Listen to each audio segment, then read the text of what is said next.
Bon Philippe, on a eu une super session. Salut Marine. Tu nous as parlé des rosténoses intrastent. Tu nous en fais le résumé, tu nous dis?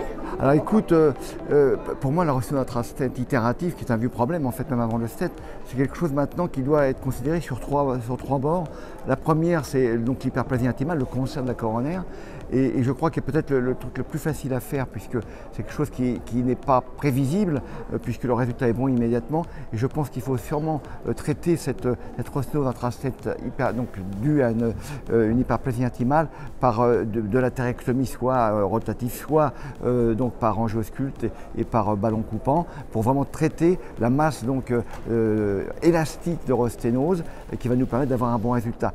En fait, ce qui est à mon avis le plus problématique, c'est surtout les compressions extrinsèques ou les défauts d'expansion qui, à mon avis, relèvent d'un traitement préventif, donc mieux préparer la plaque. Mais une fois qu'on l'a, il va falloir aboutir à des traitements qui sont donc nouveaux, à savoir le shockwave, qui est à mon avis quelque chose de très important là-dedans, aidé par l'imagerie endocoronaire, qui nous permettra justement de guider le traitement, de connaître la cause de cette rosténose itérative et éventuellement donc de nous aider à obtenir un résultat parfait.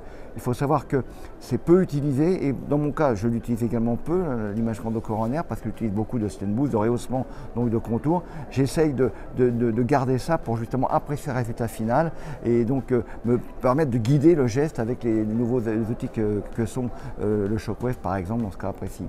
Oui, tu nous as montré des très jolies procédures, mais sur lesquelles tu montres bien qu'il faut y accorder beaucoup de temps. Oui. C'est pas juste un petit coup de ballon je pense on s'en va. Le problème, comme tu le dis, c'est qu'on va essayer, on essaie d'aller trop vite, probablement sur des lésions complexes. Au départ, il faut vraiment s'aider de tous les outils pour nous confirmer qu'on a bien traité, préparé avant le stent. Et une fois qu'on est une rosténose intrastent itérative due à un problème mécanique, il faut vraiment prendre du temps, rehausser l'image, faire de l'imagerie endocoronaire pour justement partir sur des bons résultats. Tu as vu donc le sablier qui existait tout à l'heure, en fait 16 procédures pour ce patient, à un moment ou à un autre, avec le shockwave et l'imagerie endocoronaire, on a pu réussir à le faire, donc il faut vraiment travailler de façon correcte et précautionneuse, et donc plutôt lente en fait. En tout cas, c'était une très belle session et c'était un plaisir Je te remercie de partager avec Marine. toi. Merci Marine, au revoir.